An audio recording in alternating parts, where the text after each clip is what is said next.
A lot, Charlie. I'm Bryan Bastin here at the Renegade Analytics Desk, and your Nashville Predators have won. In fact, they've won 2 in a row.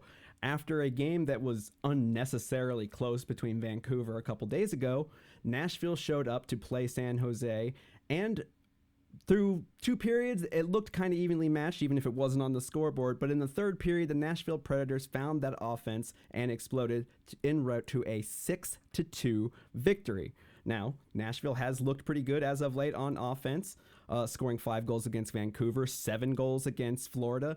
But does this team have what it takes to make it to the playoffs? Now, I know, and most of the people that you probably have heard or read don't think that's possible, and the chances are, let's just be honest, pretty slim. But what does Nashville have coming up ahead of them? And can Nashville survive that run to end the season and make a push into the playoffs? The playoff push is the topic of tonight's One Big Stat. So, Nashville has 26 games left in this season, and these 2 halves of the rest of the season are not created equal. So let's take a look. In the next 13 games for the Nashville Predators, they are playing opponents in which they are 12-2-4 against this season. That is a points percentage of about 78%, which is pretty good. Now, at that rate, over the next 13 games, so if over the next 13 games they continue to win get about 78% of the points, that's about a rate of 20 points over the next 13 games, which is good. 20 out of 26, that's excellent. But what about the last 13? Boy, it's a scary sight. Nashville, this is the run of teams that Nashville will play in the last 13 games of the season when they are trying to make their playoff push. 2 games at home against Seattle, a playoff team. A game at home against Toronto, a playoff team. Then they travel at Boston, a playoff team. At Pittsburgh, St. Louis at home. At Dallas, playoff team. Vegas, playoff team. Carolina, playoff team. Winnipeg, at Calgary, Minnesota, and Colorado. That's quite the murderous run. Now, that is basically, they have gone 6-12-4 against those 13 teams. That's a 41% points percentage. So at that rate, if they do that same performance, that's 11 points. Now, again, I talked about playoff teams.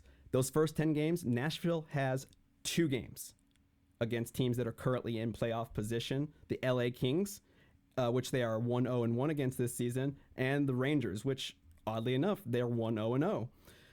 In the second half of this rest of the season, though, it's pretty dangerous. They have got 10 games. 10 out of 13 games are against current playoff teams, and a lot of these teams aren't bubble teams. These are guys who are leading their division.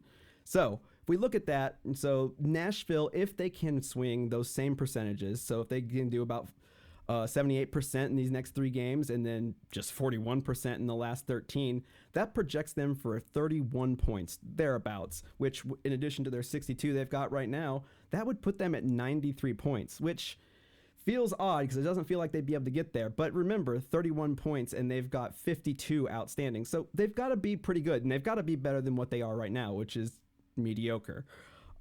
93 points would be their projected total.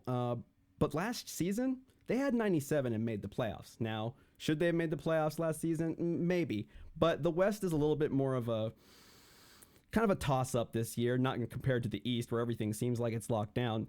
And I don't know. I seem to think 31 points out of the next 52 kind of seems unreachable.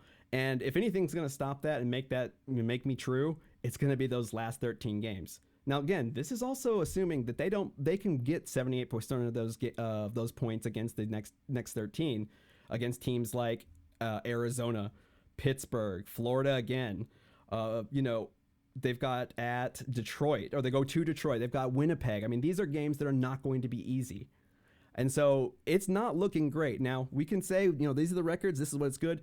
But when you have to finish the season playing 10 teams that are in the playoffs right now, they're all going to be probably jockeying for position in the playoffs too. I don't think there's going to be a lot with the way the West is. A lot of teams that are really going to be resting starters towards the end of the year. So Nashville has to figure something out. There's no Philip Forsberg. There's no Ryan Johansson.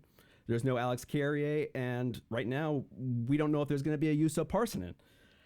this team is struggling and they are getting injured at the worst possible time. But hey, take solace in the fact that if you are a fan of tanking and rebuilding this team, those last 13 games are just what the doctor ordered for you. But as always, we don't want them to lose. We don't want to hope for them to lose. So go Predators. But I have a feeling that the playoffs may be kind of a dream for the Nashville Predators. And that's the topic of tonight's One Big Stat.